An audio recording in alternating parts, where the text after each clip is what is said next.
Hello friends, स्वागत है आप लोग का एनसीईआरटी जोन में। जैसे कि आप लोग को पता है कि हम राकेश यादव सर की बुक कर रहे हैं जिसमें हम मॉडर्न हिस्ट्री डिस्कस कर रहे हैं। 40 क्वेश्चन तक हम डिस्कस कर चुके हैं। आगे हम इस लेक्चर में डिस्कस करेंगे 41 से 60 तक इस लेक्चर में डिस्कस करने वाले हैं। काफ़ी सारा इन्फॉर्मेशन गैदर करेंगे। तो चलिए हम शुरू करते हैं। चलिए,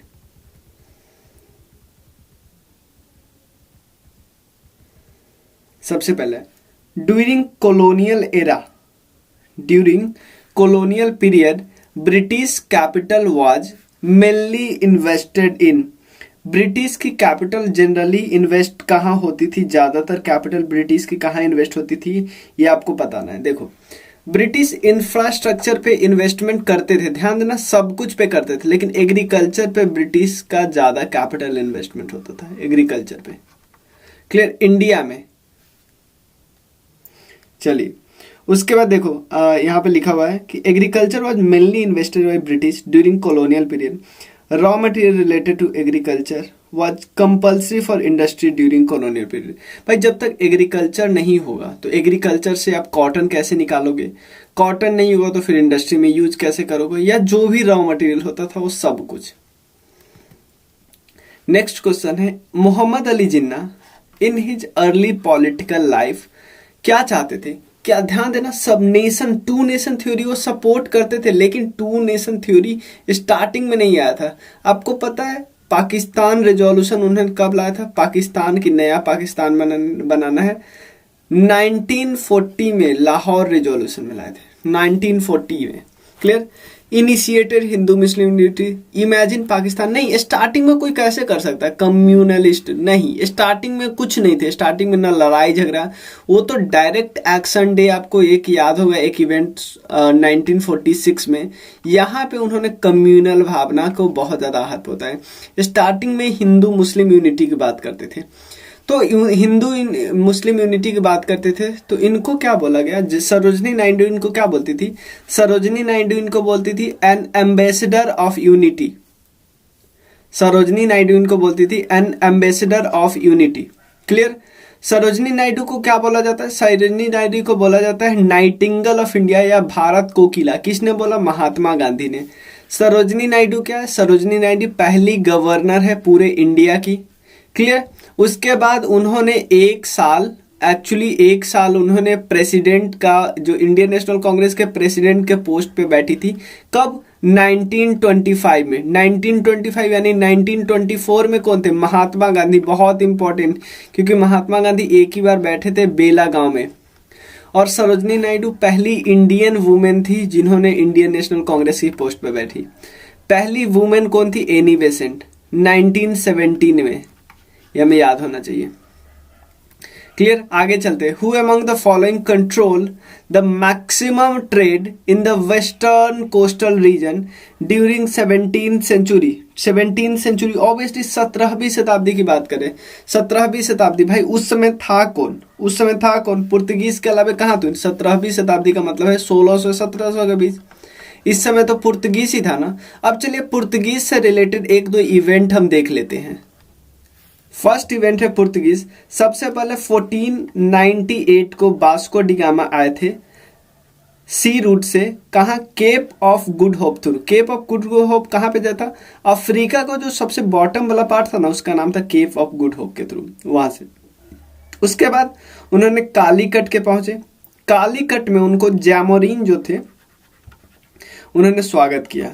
उसके बाद पुर्तगीज ने बाद में कोची में अपना हेडक्वार्टर बनाया। और एक और चीज, अपना बेस एक्चुअली 1510 ईस्वी में गोवा में बनाया। पहले ध्यान देना, पहले हेडक्वार्टर कोची में, बाद में गोवा में अपना बेस बनाया।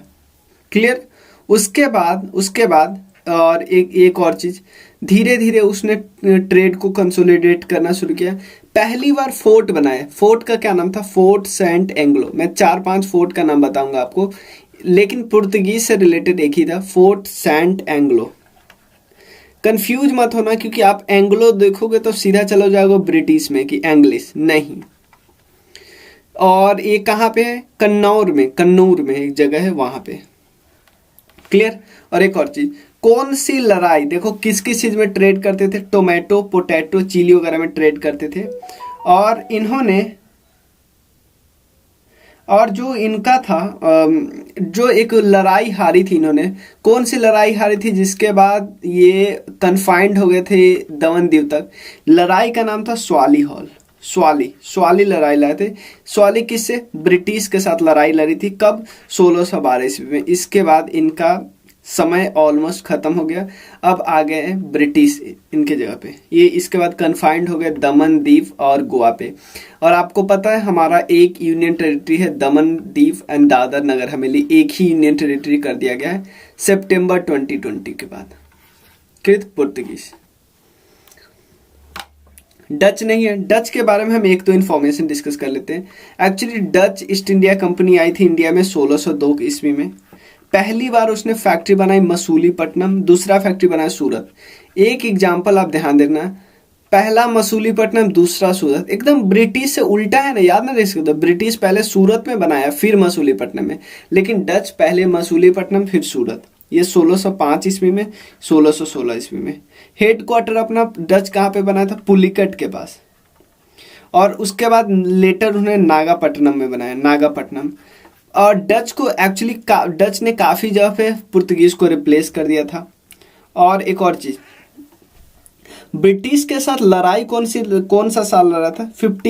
1759 में इन्होंने बैटल ऑफ बेदारा लड़ा था, जिसमें ब्रिटिश ने इनको हराया था। Battle of Bedara, battle of Swally, battle of Swally, battle of Bedara. कोई दिक्कत नहीं। और एक और चीज आप साथ ही साथ इसका भी याद रख लें, फ्रेंच कौन सा लड़ाई हरा था? फ्रेंच लड़ाई हरा था लास्ट वाला, जिसको हम बोलते हैं वांदी वॉश। तो 3 लड़ाई इंपॉर्टेंट है ना, ध्यान देना। 3 लड़ाई कौन कौन इंपॉर्टेंट है? सबसे पहले 1612 बिटवीन ब्रिटिश एंड, एक तरफ ब्रिटिश है, दूसरी तरफ यहाँ पे आ गया पुर्तगीज। कब? 1612 ईस्वी में। क्या नाम है?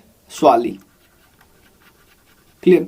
उसके बाद 1759 में बेदारा। अपोजिशन कौन है? एक तो ब्रिटिश है, दूसरा कौन है? Obviously Dutch.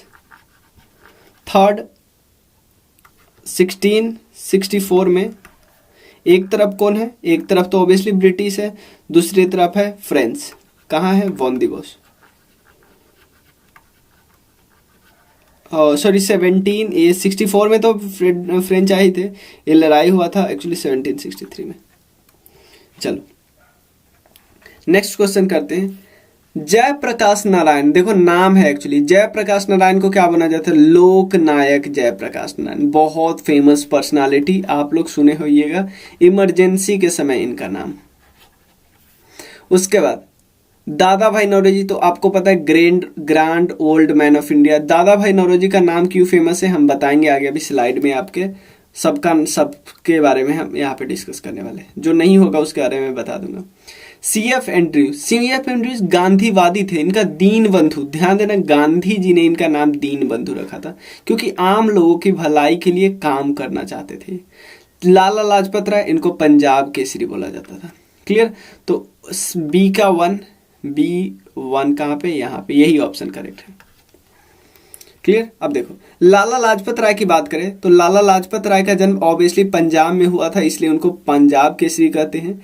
Indian national Congress से तो, और एक और चीज जो आपको पता होगा, जो 2 ग्रुप कांग्रेस का था इंपॉर्टेंट ग्रुप, एक्सट्रीमिस्ट और मॉडरेट। तो एक्सट्रीमिस्ट के इंपॉर्टेंट मेंबर थे। एक्सट्रीमिस्ट में कौन कौन था? लाल, बाल और मतलब औरबिंदो घोष।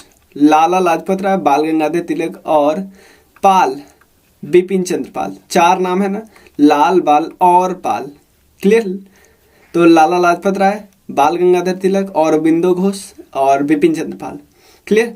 वैसे सिर्फ लाल, बाल, पाल बोलते हैं, लेकिन औरबिंदो घोष का भी उतना ही इंपॉर्टेंट रोल रहा है, इवन ज्यादा ही हम बोल सकते हैं। लाला लाजपत राय का जन्म ये याद नहीं रखना है, और इंडियन नेशनल मूवमेंट का पाइवटल रोल थे, और इनको पंजाब केसरी बोला जाता है। लाल बाल पाल जो नाम बोला जाता है, इसमें लाल इनका नाम के साथ है। और इन्होंने 2 चीज में इंपॉर्टेंट रोल प्ले किया था, पंजाब नेशनल बैंक को एस्टैब्लिश करने में और लक्ष्मी इंश्योरेंस कंपनी को एस्टैब्लिश करने में। क्लियर, कोई दिक्कत नहीं। हिंदू महासभा से भी अटैच थे। उसके बाद बात करते हैं जयप्रकाश नारायण जी की। जयप्रकाश नारायण जी की एक रिवॉल्यूशन बहुत फेमस होती है, total revolution. Total revolution. Biography इनको जो थी ना, जयप्रकाश नारायण साहब की बायोग्राफी, इनका लिखा हुआ है एक बहुत ही बड़े कवि राम वृक्ष बेनीपुरी। कौन सी पॉलिटिकल पार्टी थी इनको? जनता पार्टी थी। इंडियन नेशनल कांग्रेस, देखो अधिकतर जो है स्टार्टिंग में इंडियन नेशनल कांग्रेस से रहे, बाद में आइडियोलॉजी डिफरेंस के कारण इन्होंने अलग पार्टी बना ली, जनता पार्टी। क्लियर? कौन कौन मूवमेंट में शामिल थे? क्विट इंडिया, सर्वोदय, सर्व सभी का उदय, जेपी मूवमेंट इमरजेंसी के समय, ये सब इसके। क्लियर? इनको रमन मैग्सेसे अवार्ड भी मिला है, इवन भारत रत्न भी मिला हुआ है आफ्टर डेथ, क्योंकि डेथ इनका हो गया 1979 में। बिहार से बिलोंग करते थे। एक और ऑप्शन यहाँ पे है, जयप्रकाश नारायण का नाम हो गया। लाला लाजपत राय भी हम देख लिए। दादा भाई नौरोजी के बारे में हमने इंफॉर्मेशन डिस्कस किया था पिछले क्लास में, इसलिए मैं यहाँ पे ये उतनी इंपॉर्टेंट नहीं है कि इनके बारे में इंफॉर्मेशन। और यहाँ पे क्वेश्चन था,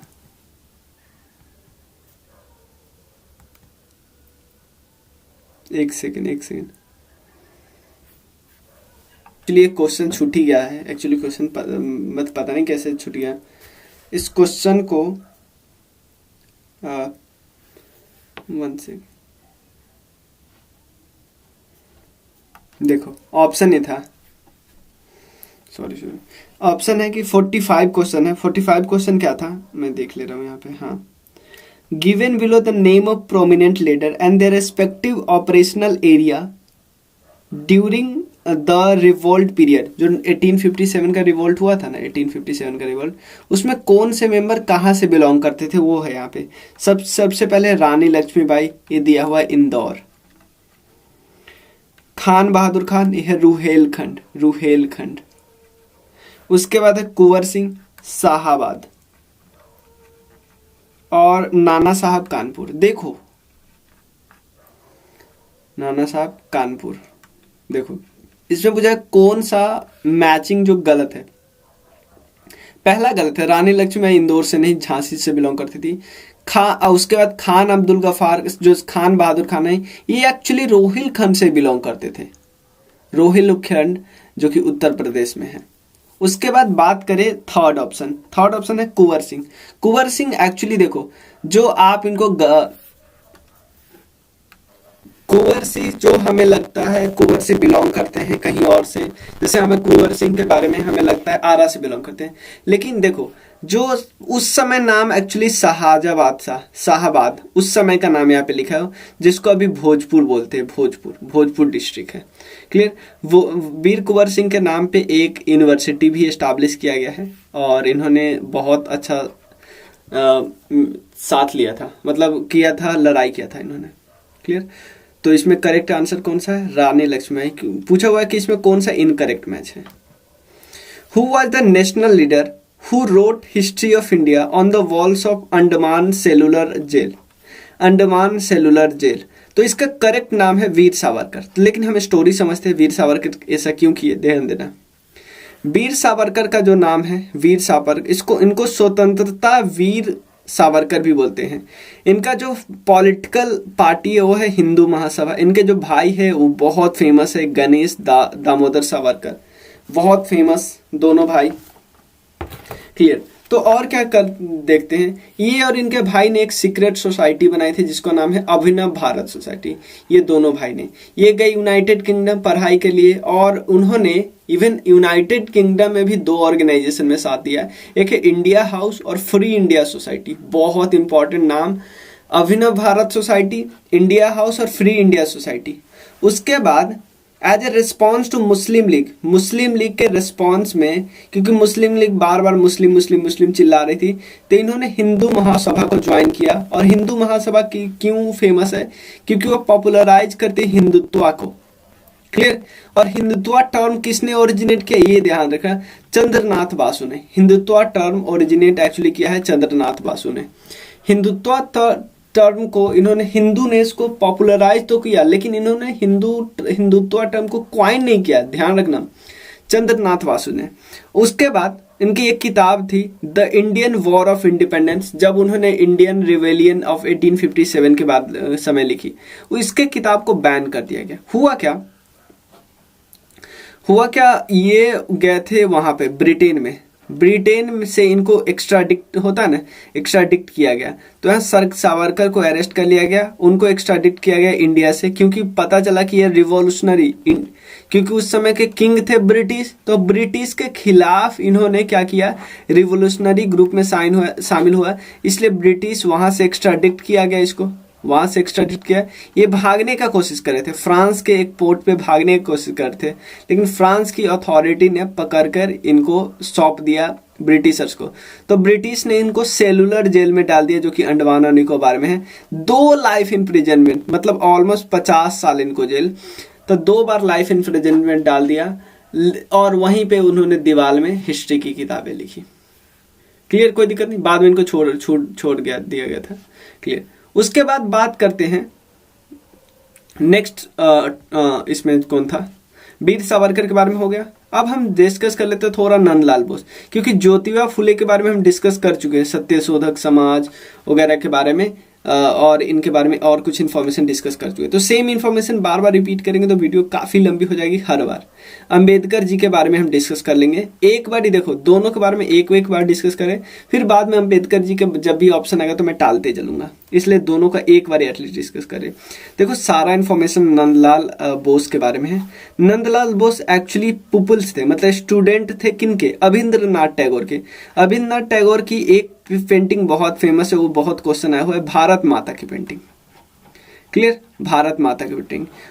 ये जो थे इंडियन स्टाइल के पेंटिंग थे, और ये कला भवन के प्रिंसिपल बनाए गए। कला भवन जो कि शांति निकेतन जिसको बोलते हैं, शांति निकेतन के पास है, 1920 में।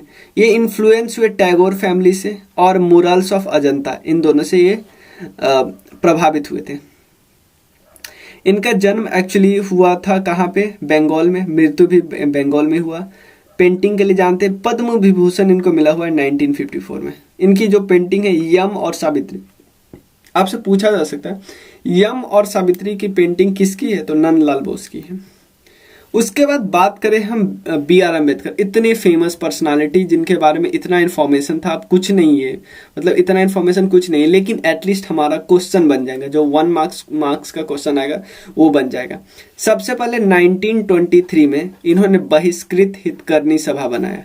बहिष्कृत मतलब ऐसा society, outcast welfare association. Clear, खासकर जो डाउन ट्रोडन सेक्शन है उनके एजुकेशन और कल्चर के लिए। क्लियर। उसके बाद एक टेम्पल एंट्री मूवमेंट चलाया डॉक्टर BR अम्बेडकर ने 1930 में, कालाराम टेम्पल नासिक में। क्लियर। उसके बाद जो तीनों राउंड टेबल कॉन्फ्रेंस है ना, तीनों राउंड टेबल कॉन्फ्रेंस में ये अटेंड किया। क्लियर। और एक और चीज, 1932 में गांधी जी के प्रोटेस्ट के बाद जो कम्युनल अवार्ड हुआ था सेपरेट इलेक्टोरेट के लिए, तो इन्होंने जो गांधी जी ने जो आमरण अनशन पे बैठ गए थे गांधी जी, उसका पूना पैक्ट जो साइन हुआ, एक तरफ थे BR अम्बेडकर, दूसरी तरफ थे मदन मोहन मालवीय। इसके बाद मदन मोहन मालवीय एक्चुअली गांधी जी को रिप्रेजेंट कर रहे थे, इंडियन नेशनल कांग्रेस को। तो एक्चुअली इसके बाद क्या बात की कि जो डिसएडवांटेज सेक्शन है इनको रिजर्वेशन दिया जाएगा, लेकिन इनको ऐसा नहीं कि इनको सेपरेट इलेक्टोरेट दिया जाएगा।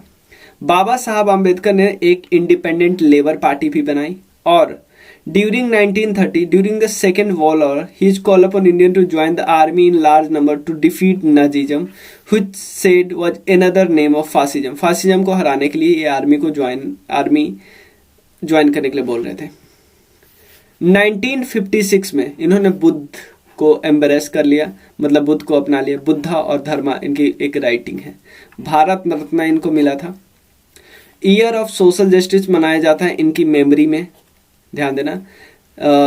Observe memory of Ambedkar Foundation बनाया गया 1992 में, और as a society registration act 1860 में। इनकी कुछ इंपॉर्टेंट किताबें जैसे Mook Nayak, Janata, annihilation of caste, the untouchables, Buddha और कार्ल मार्क्स एटसेट्रा, ये सारी किताबें इनकी। तो इनके बारे में काफ़ी इन्फॉर्मेशन, मतलब जहाँ जहाँ से क्वेश्चन बन सकता था ना, मैंने सारा डालने का कोशिश किया है। मुझे नहीं लगता इनके अलावा 1 मार्क्स का क्वेश्चन बनेगा। बहिष्कृत हितकर्मी सभा, 3 राउंड टेबल कॉन्फ्रेंस को अटेंड किया। कालाराम टेम्पल में किसने स्ट्रगल किया ताकि ह्यूमन राइट सोशल जस्टिस पे बात किया जा सके। पूना पैक्ट में कौन साइन किया था, इंडिपेंडेंट लेबर पार्टी के founder. Bharat Ratna, Buddha and his धर्म, ईयर ऑफ सोशल जस्टिस किस बंदे के नाम से बनाया जाता है, ये बात सब। The doctrine of lapse was first applied to the princely state. देखो, ब्रिटिश की दो पॉलिसी बहुत फेमस है, दो पॉलिसी। ब्रिटिश एक्चुअली करता क्या था, पहले लड़ाई कर लेता था, फिर पॉलिसी करके फिर शांत हो जाता था, फिर लड़ाई कर लेता था। तो दो पॉलिसी बहुत फेमस है, एक सब्सिडरी अलायंस और एक है डॉक्ट्रिन ऑफ लैप्स। तो सब्सिडरी अलायंस तो आपको पता है लॉर्ड वेलेस्ली के समय में 1798 के आसपास आया था, लेकिन डॉक्ट्रिन ऑफ लैप्स डलहौजी के समय में आया था, डलहौजी 1848 के समय। तो हम बात करते हैं, ध्यान देना, आप याद कर लो प्लीज इसको, मैं एक चीज आपको याद करवाने की कोशिश कर रहा हूं, दो चीज। एक है, हाँ, आप ऐसे याद करते ना, जब अभी कोरोना की सिचुएशन है, आप बोल रहे थे ना WHO को स्पीड, भाई स्पीड स्पीड, तो स्पीड WHD के जब O के जब आप D लिख दो, तो देखो स्पीड WHO ऐसे समझ लो ना। तो सबसे पहला सब्सिडरी अलायंस वेस्टिंग, पारामाउंटेसी हेस्टिंग और डलहौजी डॉक्ट्रिन ऑफ लैप्स, ऐसे याद कर लेना तीनों चीज, तीन मेन पॉलिसी है, क्लियर। पारामाउंटेसी, ठीक। और इवन डलहौजी ने एक ही चीज नहीं किया, सिर्फ डॉक्ट्रिन ऑफ लैप्स नहीं किया, इसके साथ मिस गवर्नमेंट वाला किया, कि मिस गवर्नमेंट कहीं भी हो रहा है ना तो भी हम आपको अपने अंदर रख लेंगे। तो डॉक्ट्रिन ऑफ लैप्स में पहला सतह, मतलब पहला शहर कौन था जिसको डॉक्ट्रिन ऑफ लैप्स के तहत ब्रिटिश ने अपने अंदर किया, तो इसका करेक्ट आंसर है सतारा को 1848 के आसपास। तो डॉक्ट्रिन ऑफ लैप्स का थोड़ा बैकग्राउंड देखते हैं। ब्रिटिश स्टार्टिंग आया कब, कॉन्सेप्ट 1848 में। तो ब्रिटिश स्टार्टिंग में क्या कहता था, ब्रिटिश स्टार्टिंग में कहता था 1825 के समय, British in the sense east India company बोलता था कि आप किसी को अपना सक्सेशन चुनिए ना, कोई हमें प्रॉब्लम नहीं है। 31 में बोला, 1831 में, कि आप सक्सेशन चुनिएगा, हम उसको एक्सेप्ट भी कर सकते हैं, रिजेक्ट भी कर सकते हैं। उसके बाद 1848 में डॉक्ट्रिन ऑफ लैप्स आया कि आपका अपना रियल हेयर नहीं है, आपका अपना बेटा नहीं है, तो हम आपको आपका राज्य एनेक्स कर लेंगे। तो ये कौन है, सतारा। बाकी का आप देख लेना, सतारा 1848, उसके बाद जैतपुर, संभालपुर, भागत, उदयपुर, झांसी और नागपुर, क्लियर। उसके बाद the Indian university were first found in the time of Indian university. देखो है तो ये एजुकेशन वाला, तो हम एक बारी सारा एजुकेशन का कॉन्सेप्ट डिस्कस कर लेते हैं, सारा एजुकेशन का एक ही बार में हमारा हो जाएगा। पहली बार इंडियन यूनिवर्सिटीज, देखो इंडियन यूनिवर्सिटीज बनाने की बात चली, कॉलेज बनाने की बात नहीं चली, तो आपको एक एक चीज डिस्कस करें, आप बता ही दे रहा हूं। सबसे पहले 1771 में एक संस्कृत कॉलेज ओपन किया गया वाराणसी में, किसके द्वारा, जोनाथन डंकन के द्वारा, ताकि हिंदू फिलॉसफी को समझ सके, हिंदू लॉ को समझ सके, क्लियर। उसके बाद एक मिशनरी आए थे, बापिस्ट मिशनरी, जिसको विलियम कैरी नाम है, उन्होंने भी आया, उन्होंने बहुत सारा कुछ यूनिवर्सिटी, मतलब यूनिवर्सिटी नहीं, कुछ कुछ छोटे छोटे इंस्टीट्यूशन एस्टैब्लिश किए, number of primary school establish किए। उसके मेन यहाँ से स्टार्ट होता है, मेन स्टार्ट कहाँ से होता है, एक एक्ट आया, कौन लाया, वॉरेन हेस्टिंग, वॉरेन हेस्टिंग इन है, वॉरेन हेस्टिंग ने एक चार्टर एक्ट, आपको पता है ना चार्टर एक्ट बहुत सारा, एक 1813, 1833, क्लियर, 1860, और उसके बाद चार्टर के बाद इंडियन काउंसिल एक्ट 1861, 1892, 1909, जिसको मोरले मिंटो भी बोलते हैं। तो इस समय चार्टर एक्ट एक आया है 1813 में, ये पहला स्टेप था, ध्यान देना 1833 वाला चार्टर एक्ट पहला स्टेप था, जिसमें गवर्नमेंट का ऑब्जेक्टिव था कि वो एजुकेशन के लिए कोई काम करे।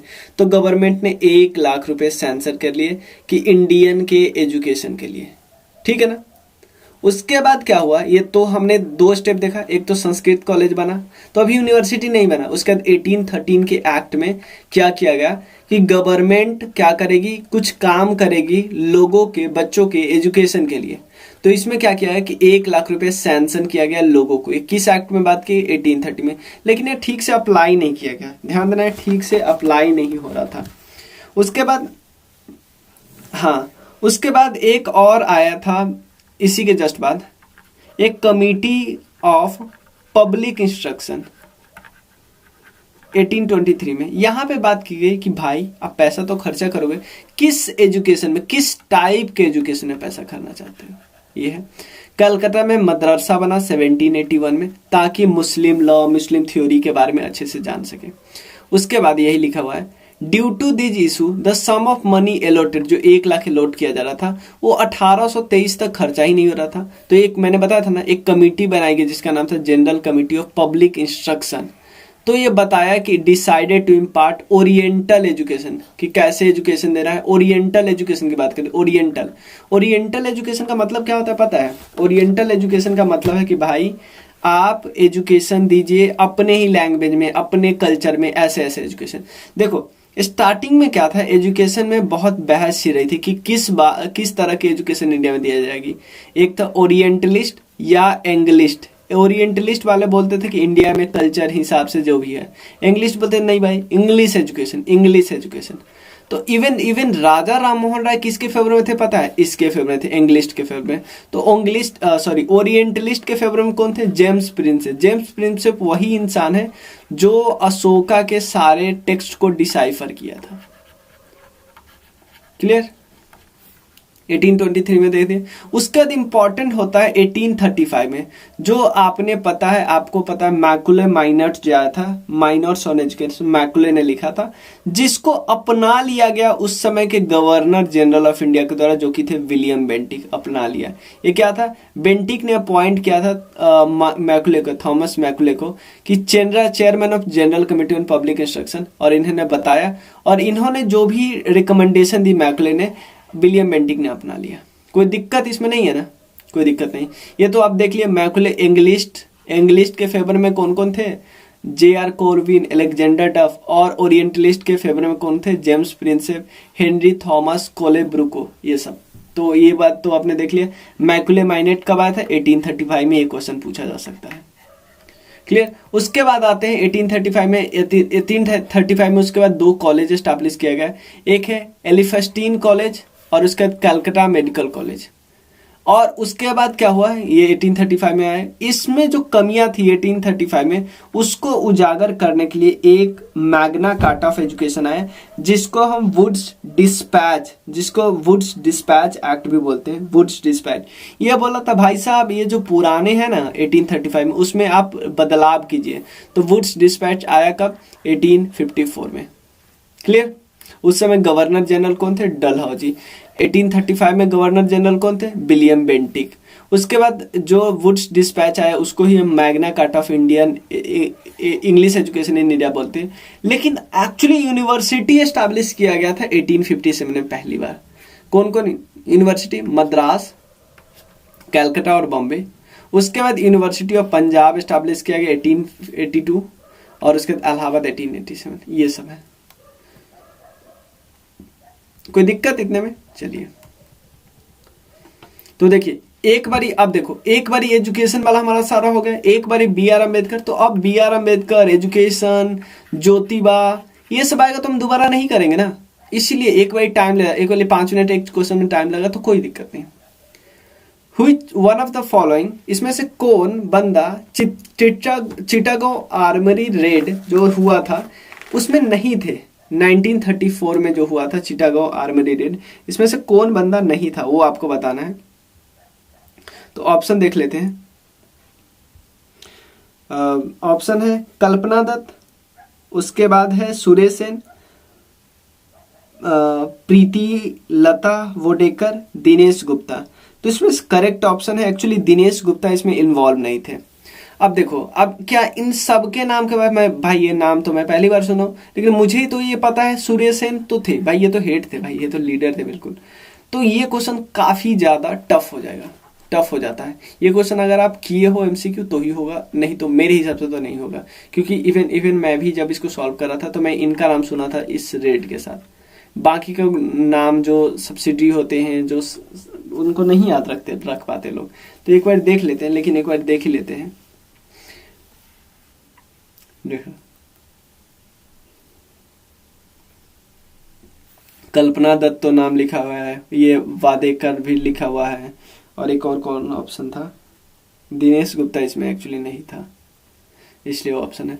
तो देखो ये एक्चुअली चाह रहे थे कि पुलिस वगैरह के जो आर्मरी एक जगह नहीं इकट्ठा रहती है उस पे ही हम अटैक कर दे और उसको कैप्चर में ले ले। इसके कॉन्स्पायरेसी के लीडर थे सुरेश सेन, बहुत सारे लोग थे।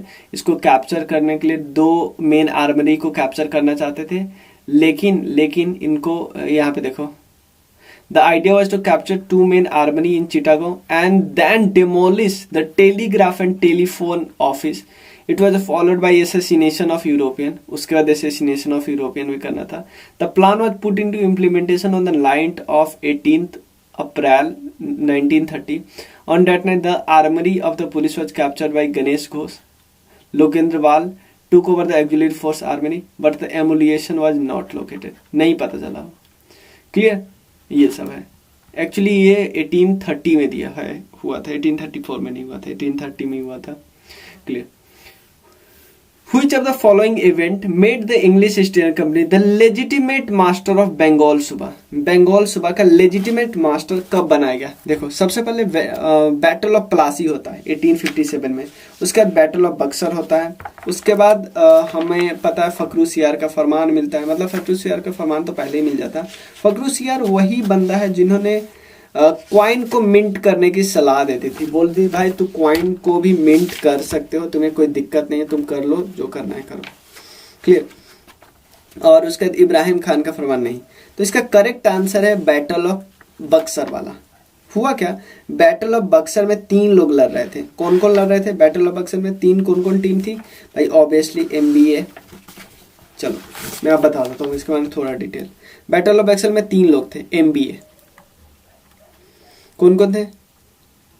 एक तो मीर कासिम, और उसके बाद था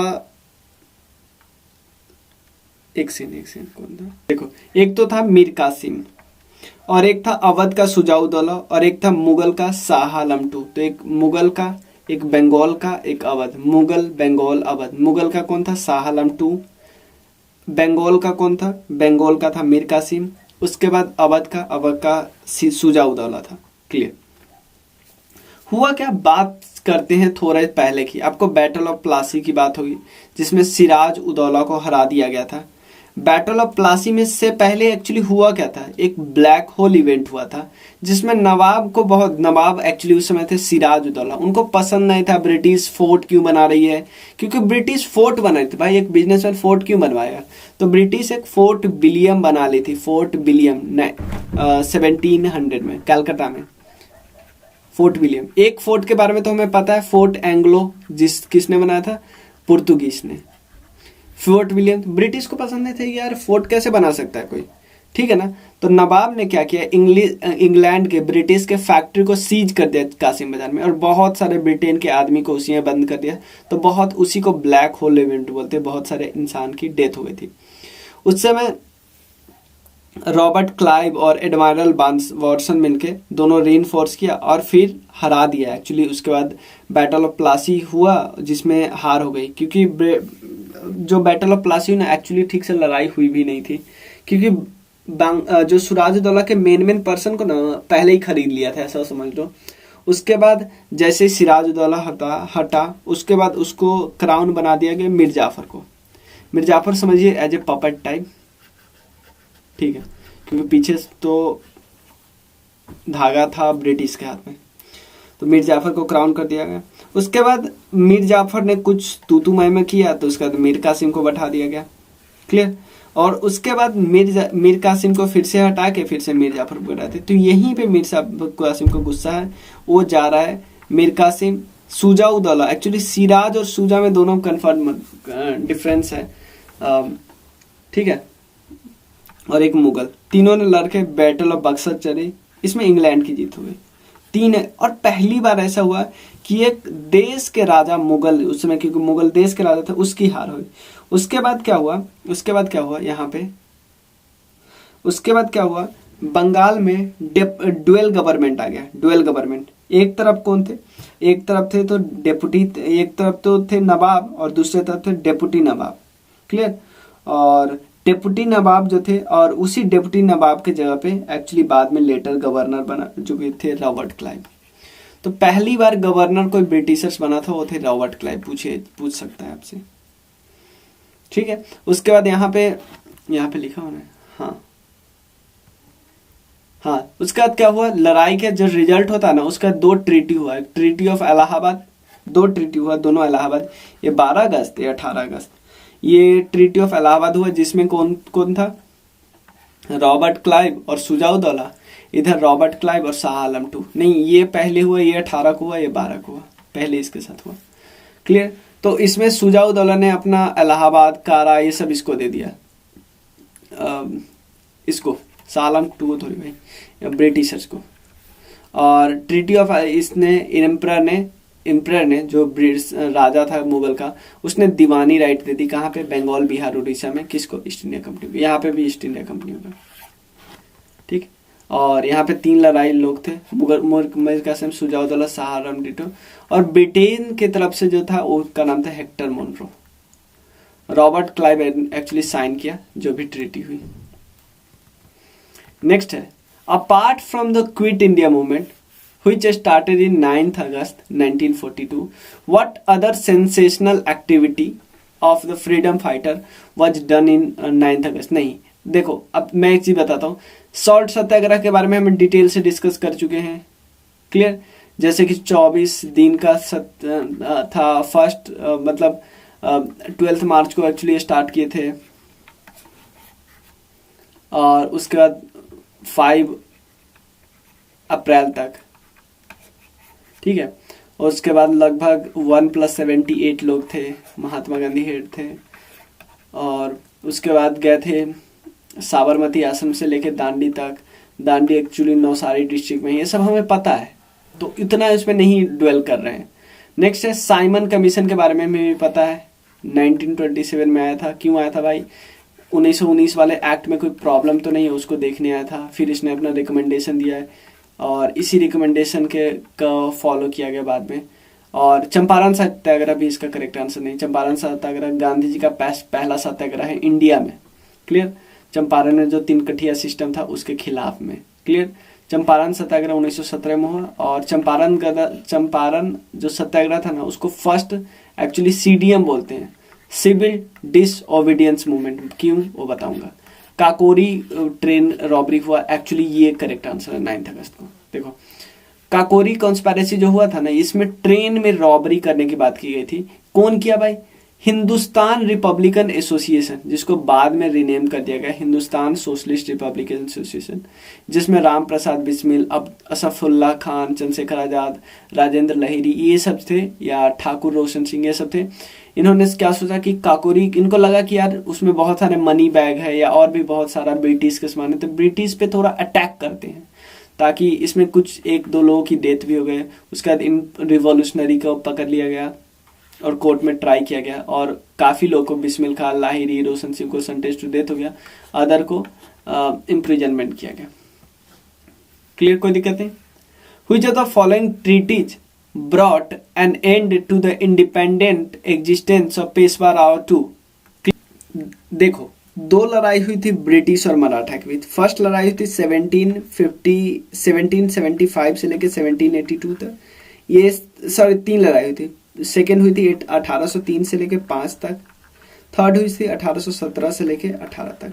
इस लड़ाई में एक्चुअली सेकेंड लड़ाई में बाजीराव 2 हार गए थे, तो बाजीराव 2 को सब्सिडरी अलायंस साइन करनी पड़ी थी। सब्सिडरी अलायंस साइन करनी पड़ी थी किसके साथ, उस समय कौन थे, ब्रिटेन के वायसराय वेलेस्ली थे, क्लियर। इस ट्रीटी का क्या नाम है, ट्रीटी ऑफ वसेन, ट्रीटी ऑफ वसेन नाम है, क्लियर, ट्रीटी ऑफ वसेन। कोई दिक्कत नहीं। अब देखो बाकी ट्रीटी कौन कौन है, बाकी ट्रीटी है एक तो treaty of Purandar, treaty of Wadgaon, treaty of Salbai. Okay, देखिए एक और ट्रीटी यहाँ पे दिखा रहा है, ट्रीटी ऑफ, एक और मैं बताता हूँ, ट्रीटी ऑफ सूरत एक्चुअली किसके बीच था। देखो आपने रघुनाथ राव का स्टोरी देखा होगा। रघुनाथ राव और ब्रिटिश मिल गए थे, ताकि रघुनाथ राव चाहता था कि मराठा को उठाओ और मुझे राजा पे सौंप दो। तो मराठा ब्रिटेन ने रघुनाथ राव के साथ मिलके एक ट्रीटी साइन की, ट्रीटी ऑफ सूरत। उसके बाद रघुनाथ राव और ब्रिटेन मिलके हराएंगे किसको, लड़ाई करेंगे एक्चुअली सवाई माधवराव और नाना फडणवीस के साथ, सवाई माधवराव और नाना फडणवीस। तो इसमें क्या हुआ, इसमें एक्चुअली मराठा ने ब्रिटिश को डिफीट कर दिया, मराठा ने ब्रिटेन को डिफीट कर दिया। तो इसके बाद मराठा, क्योंकि आपको पता है ब्रिटेन तो चालाक था, जब भी लड़ाई हारता वगैरह था तो उसके साथ दोस्ती का हाथ मिला देता था। तो मराठा और ब्रिटेन के साथ इन दोनों ने आपस में ट्रीटी साइन की, जिसको हम ट्रीटी ऑफ सालवाई बोलते हैं। इसमें बोला कि यार हम दोनों साथ रहते हैं, हम आप लड़ाई लड़ेंगे, किसी और को हराएंगे, लेकिन हम अभी दोनों साथ रहते हैं और हम दोनों मिलकर लड़ाई रखते हैं मैसूर के साथ। तो मैसूर के साथ आपको पता है 4 लड़ाई हुआ है, ठीक है, इतना ठीक है ना। उसके बाद सेकेंड लड़ाई हुआ, तो ऑब्वियसली देखो पहला लड़ाई में साथ दिए, दूसरा लड़ाई में साथ छीन लिए। उसका थर्ड लड़ाई होता है 1817-8 में। मराठा ने सोचा कि यार अब तो हमें कुछ ना कुछ करना होगा, हमारे इज्जत का सवाल है, क्लियर। लेकिन इसमें फिर से मराठा की हार होती है, पेशवा जो पोस्ट था उसको डिथ्रोन कर लिया जाता है, ये सब हुआ, पेशवाशिप एंड हो जाता है, मराठा जो कॉन्फिडेंसी थे उसको डिजॉल्व कर दिया जाता है। और ये जो 2 ट्रीटी है पुरंदर और बादगांव, ये ट्रीटी है एक्चुअली बॉम्बे और पेशवा वगैरह के बीच, बॉम्बे और पेशवा के बीच ये दोनों ट्रीटी है, ठीक है। Satyagraha find expression in sudden outwards of violence, नहीं ये चीज नहीं करेंगे। आर्म कॉन्फ्लिक्ट नहीं, नॉन कॉपरेशन ये हो सकता है और ये हो सकता है, कम्युनल राइट नहीं, तो यही करेक्ट है ना, सी ही करेक्ट है। देखो इसका मतलब था, सत्याग्रह का मतलब था रेसिस्टिंग एडवर्सरीज विदाउट वायलेंस, कि आपके प्रॉब्लम, आप पे बहुत लोग प्रॉब्लम करते हैं लेकिन उसके बाद भी आप रुकिएगा नहीं, आप वायलेंस का सहारा नहीं ले सकते, वायलेंस का सहारा नहीं ले सकते। तो अब क्वेश्चन उठता है गांधी जी ने पहली बार, क्योंकि गांधी जी ने यूज तो किया था, लेकिन गांधी जी ने यूज पहली बार कब किया, ये नॉन वायलेंस वगैरह सत्याग्रह वगैरह कब पहली बार यूज किया, तो पहली बार यूज किया सत्याग्रह अगेंस्ट रजिस्ट्रेशन सर्टिफिकेट, जो उसकी 1906 में हुआ था साउथ अफ्रीका में। उसके बाद गांधी जी 3 सत्याग्रह इंडिया में किया, चंपारण, अहमदाबाद, खेरा। चंपारण एक्चुअली पहला सीडीएम था, सिविल डिसोबीडियंस मूवमेंट, थोड़ा ध्यान रख लीजिएगा क्योंकि इसी पे सेम क्वेश्चन आया था बीपीएससी में इस बार। उसके बाद पहला हंगर स्ट्राइक हुआ था अहमदाबाद मिल स्ट्राइक में। उसके बाद खेरा में पहला नॉन कॉपरेशन मूवमेंट हुआ था। गांधी जी के कुछ इंपॉर्टेंट किताब, हिंद स्वराज, इंडियन ओपिनियन, नवजीवन, हरिजन और यंग इंडिया। यंग इंडिया याद रखिएगा आप, न्यू इंडिया से कंफ्यूज नहीं करिए। न्यू इंडिया बुक है एनी बेसेंट की, जिन्होंने होम रूल मूवमेंट चलाया था कब, 1917 में, सॉरी 1916-17 में। 17 में इंडियन नेशनल कांग्रेस के प्रेसिडेंट बने थे, पहली वुमेन प्रेसिडेंट बने थे, हमें पता है। चलिए आगे, the Muslim league advocate A separate Muslim state. Muslim league ने सेपरेट मुस्लिम स्टेट के बारे में कब इन्होंने एडवोकेट कब किया, तो पहले हम खुद कुछ हम मुस्लिम के बारे में, हम सॉरी मुस्लिम लीग के बारे में कुछ बैकग्राउंड डिस्कस कर लेते हैं। कुछ बैकग्राउंड क्या डिस्कस कर लेते हैं। आपने ये सुना होगा 1885 में जब इंडियन नेशनल कांग्रेस बना था, उसी समय डफरी ने बहुत चालाकी की। 1887 में यूपी में एक ऑर्गेनाइजेशन बना दी जो इवन सीधा इंडियन नेशनल कांग्रेस के खिलाफ था, जिसमें 2 लोग थे, सैयद अहमद खान और एक राजा शिव प्रसाद। इन दोनों को कहा कि आप एक तो इंडियन नेशनल कांग्रेस से स्टेक बनाइए, अलग रहिए, और दूसरा आप कर सकते हैं इन दोनों के खिलाफ। 1907 में देखो, 1906 में एक शिमला कॉन्फ्रेंस होता है, शिमला डिक्लेरेशन, जिसमें लॉर्ड मिंटो ने आगा खान को ये बोला कि यार हम तो तुमको सेपरेट इलेक्टोरेट दिलवा देंगे। उसके बाद 1907 में 1906-7 के आसपास और एक मुस्लिम ऑल इंडिया मुस्लिम लीग की मीटिंग होती है और यहीं पे मुस्लिम लीग को फाउंड किया जाता है। किसके द्वारा, आगा खान, नवाब सलीमुल्लाह और नवाब मोहसिन उल मुल्क, नवाब बकार उल मुल्क, इन सब के द्वारा स्टैब्लिश किया जाता है। उसके बाद सेपरेट इलेक्टोरेट का खिताब इनको मिलता है 1909 में, जो कि मोरले मिंटो रिफॉर्म्स के द्वारा है। उसके बाद एक्चुअली जो 1940s के आसपास इन्होंने लाहौर सेशन में, लाहौर सेशन हमारा लाहौर सेशन नहीं, लाहौर सेशन मुस्लिम लीग का भी सेशन होता था, तो उसने सेशन किया 1940 में। वहां पे उन्होंने मांग की सेपरेट मुस्लिम स्टेट की। क्लियर, ये मैंने बता दिया। Who scripted Gandhi ji favourite song Vaishnav Jan to, ये इन्होंने लिखा था नरसिंह मेहता ने। क्लियर, नरसिंह मेहता।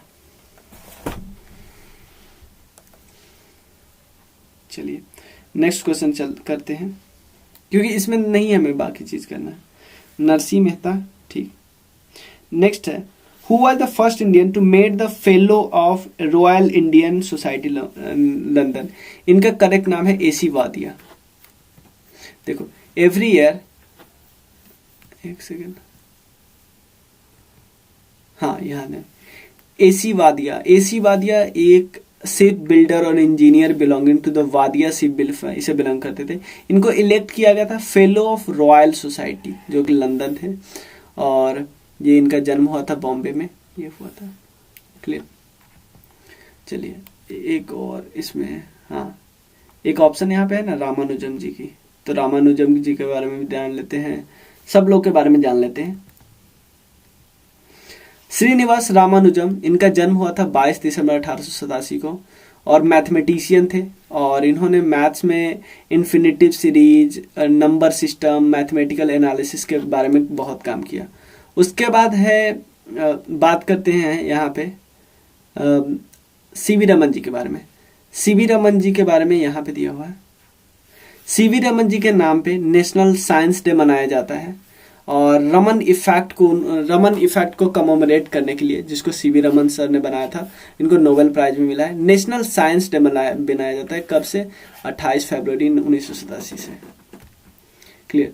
उसके बाद बात करें पीसी महालनोबिस, इनको बोला जाता है मॉडर्न स्टैटिस्टिक्स ऑफ इंडिया के father, modern statistics of India के फादर। इन्होंने इंडियन स्टैटिस्टिकल इंस्टीट्यूट बनाया, जिसने प्लानिंग कमीशन को सेव किया, नीति आयोग को सेव किया, ये सब मतलब इसके बैकग्राउंड में इनका ही दिमाग था। इनोवेटिव टेक्निक का यूज किया ताकि सैंपल सर्वे वगैरह सब किया जा सके। फ्रैक्टाइल ग्राफिकल एनालिसिस का मदद किया, और उसके बाद कुछ टाइमलाइन, कुछ इंपॉर्टेंट चीज, Mahalanobis distance, propose the Mahalanobis distance for the first time, ताकि वो कंपैरिजन मेजर कर सके, कंपैरिजन कि अब इन रियलिटी क्या है, मतलब और हम क्या चाहते थे। क्लियर। ये देखें, the formula is use to find the distance between point and distribution based on the measurement in multiple dimension measure करें। और ISI मतलब वही इंडियन स्टैटिस्टिकल इंस्टीट्यूशन बनाए उन्होंने कोलकाता में। उसके बाद एक उनकी जर्नल है जिनका नाम है संख्या जर्नल उन्होंने लिखा। उसके बाद नेशनल सैंपल सर्वे उन्होंने एस्टैब्लिश किया। सेंट्रल स्टैटिस्टिकल ऑर्गेनाइजेशन उन्होंने एस्टैब्लिश किया, और उसके बाद प्लानिंग कमीशन के मेंबर थे 1945 तक। जो सेकेंड 5 ईयर प्लान था, ये काफी हद तक इनके प्लान से टिल्टेड था। पद्म विभूषण इनको मिला है, और बहुत सारे अवार्ड मिले भी हैं। क्लियर। ये सब देख लिया हमने। और कौन सा वॉर जो है एंग्लो फ्रेंच राइवलरी का डिसाइसिव था? एंग्लो फ्रेंच राइवलरी का डिसाइसिव था। देखो एंग्लो फ्रेंच के बीच तो 4 लड़ाई हुई, उससे 4 लड़ाई हुई है एंग्लो और फ्रेंच के बीच, लेकिन सबसे इंपॉर्टेंट था वॉन दिवस, जिसने बिल्कुल सफाया कर दिया किसका? फ्रेंच का। ठीक है, तो सारा लड़ाई हम देख लेते थोड़ा एंग्लो फ्रेंच का।